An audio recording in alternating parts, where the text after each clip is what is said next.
Though there are plenty of large, powerful predators.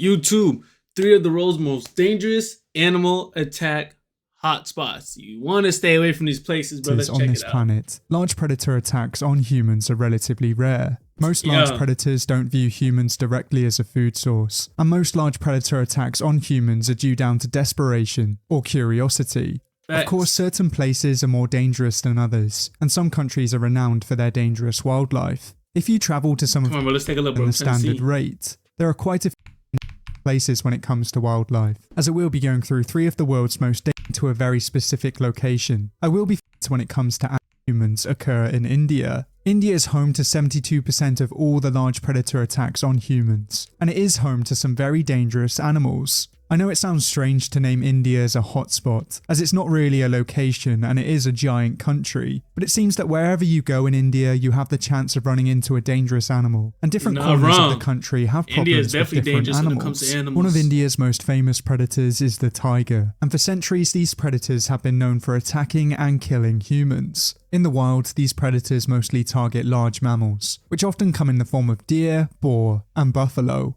The Bengal tiger is very well adapted to deal with these prey animals, but it's not very well adapted to deal with rapid urbanization. One of the reasons why there are so many animal attacks on humans in India is simply because India's population has been growing so rapidly over the past few hundred years. As cities expand, they often encroach on wild areas, and this simply means that there's not enough space for wildlife to thrive. This often creates a lot of animal-human conflict and results in a lot of large predators attacking and killing humans. In India, tigers are often known to take down livestock, and in some cases the farmers will try and take revenge. This of course doesn't help the tigers' situation, as their numbers have been decreasing rapidly over the past few hundred years. Although there are 2 subspecies and plenty of populations, there is only 1 species of tiger. The tiger is currently listed as endangered, and certain populations have already gone extinct due to poaching and human conflict. Wild tigers that have had no prior contact with humans will actively avoid them. However, tigers cause more human deaths through direct attack than any other wild animal. Most attacks are provoked attacks, where the tiger is aggravated or surprised, or if a mother tiger is approached with her young. In some cases, tigers will start to view humans as prey, and this of course is a very dangerous situation. In 2022, police in India shot dead a tiger that killed at least 9 people, and the hunt was carried out by at least 200 police officers. I mean, that's one fair, of the tiger attack hotspots in India are the mangrove swamps of Bengal, and these swamps reach into Bangladesh too. It's estimated that around 20 people are killed by tiger attacks in this area every year, and this area is home to over 100 Bengal tigers. If you find yourself walking in these mangrove swamps, it's important that you look out for tigers, but these aren't the only big cats you need to look out for in India. The Indian leopard is a leopard subspecies that's widely distributed on the Indian subcontinent. Like the tiger, their numbers have been negatively affected by habitat loss and fragmentation, as well as poaching and human-leopard conflict. Oh, come on, bro. Once again, one of the main reasons behind human-leopard conflict is urbanization, as humans have encroached on their land, and the leopards have started killing livestock. Even though the sight of an Indian leopard may be terrifying, every year more leopards are killed by humans than humans killed by leopards. On average, nearly 400 leopards are reportedly killed yearly in India, and this is nowhere near the number of humans that are killed by leopards. He's about to get the nastiest swing in, bro.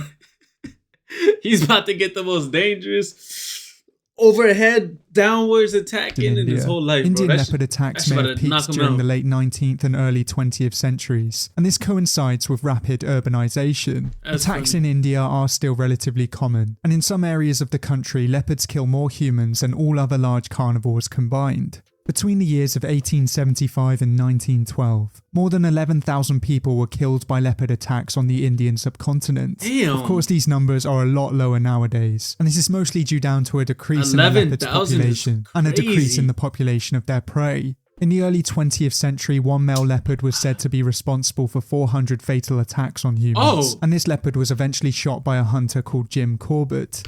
I've actually heard about this. I'm not mad that he got him, bro. That leopard was a serial killer. Maneaters such as this are extremely rare nowadays, a serial killer, bro. But there is also another large mammal in India that is known for causing problems. The sloth bear is also known as the Indian bear, and it is a medium-sized bear that's native to the Indian subcontinent. Despite its frightening reputation, it is not a highly carnivorous bear, and instead most of its diet is made up of fruits, ants, and termites. Even though this bear is not necessarily a large meat eater, it does definitely know how to handle itself. It has to deal with all of the other large predators in India, and in some cases Bengal tigers will directly target them. These tigers will hunt them by waiting near termite mounds, and then creeping up behind them and seizing them behind the head. India's competitive ecosystem may be the reason behind this bear's behavior, as it is known for being one of the most aggressive extant species of bear. Sloth bear attacks on humans are relatively frequent, but these bears are not trying to hunt humans. Sloth bears likely view humans as potential predators, and they possibly treat us in the same way that they treat tigers and leopards. Most sloth bear attacks on humans happen when the bears are startled, and then they attack the humans out of fear or self-defense. There was one famous bear that was known as the sloth bear of Mysore, and this bear was known for being extremely aggressive and was responsible for the deaths of at least 12 people.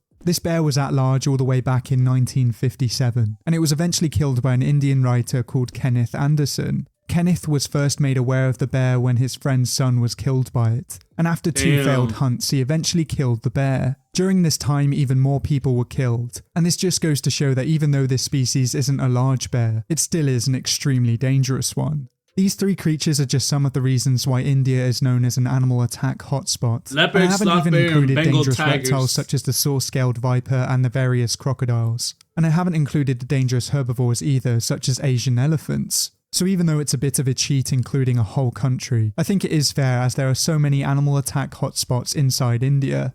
But for our next animal attack hotspot we will be heading southwest, as our next area is the island of Reunion. This island is an overseas department and region of France, and is around 425 miles east of Madagascar. This island is home to an active volcano and many beautiful landscapes, but as it is an island ecosystem, it doesn't have many large predators. It has a few native bat species and a few endemic reptiles, but a large number of this island's animals are introduced. There are no large land predators, and as you might be able to guess, the danger comes from the sea. Fatal shark attacks on humans are extremely rare, and there are normally only 5 to 15 fatal attacks that happen each year. For most people, these facts don't help the feeling when you're swimming in open water. I've never thought about it. Do sharks not attack birds when they dive in the water? I wouldn't recommend swimming off the island of Reunion. This island has a population of less than 900,000. Yet it is an area where a relatively large amount of shark attacks happen. There have been at least 27 fatal shark attacks here since 1913. And from 2011 to 2016, 16% of the world's fatal shark attacks happened off the coast of this island. Almost 50% of the shark attacks that happen off the coast of Reunion are fatal. And of course the main culprits are the bull shark, the great white, and the tiger shark. It's unknown exactly why there are so many shark attacks that happen here, but it's thought it could be because of where the island's situated. TNT Sports. College basketball gets even Damn, bro. It's in the middle of a so-called shark highway, which is where sharks migrate between Australia we talked about and this South in another Africa. video. These 2 countries have waters that are dominated by sharks, and large sharks are known to often hunt around these countries. If I remember the order that At the moment, this is the leading theory, and shark attacks became so frequent off the coast of Reunion that they even had to ban swimming and water sports around the island. So even though shark attacks are extremely rare, if you are afraid of sharks, it's best not to go to Reunion. For our next animal attack hotspot, we will be heading northwest, as I will be focusing on the state of Alaska. Now, this state is in the extreme northwest of North America, and it is known for being the wildest state. Alaska is home to more than 3 million lakes, and it is also home to the largest forest in the state. These large open areas are the perfect space for wildlife to thrive, and this is part of the reason why it's an animal attack hotspot. Alaska isn't a hotspot because there are plenty of conflicts between animals and humans, but it's a hotspot because of the wildlife that lives there. A lot of the animals that you can find in Alaska are large, and this is especially the case with the predators. What's up?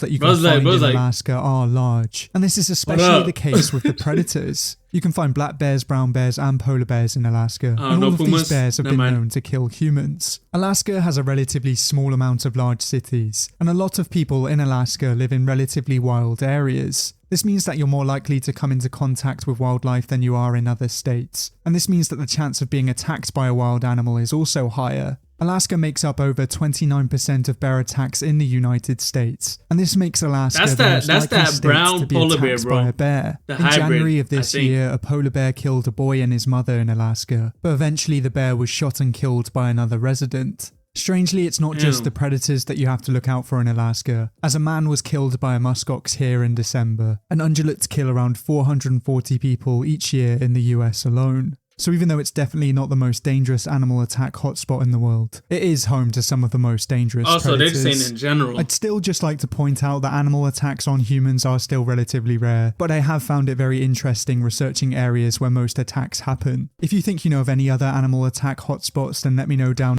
Listen, y'all, that's good information, bro. Keep your head on the swivel when you're out there. You get attacked by anybody, anything, any animal. Anything can happen, bro. But with that being said, hope y'all enjoy it. Till next time.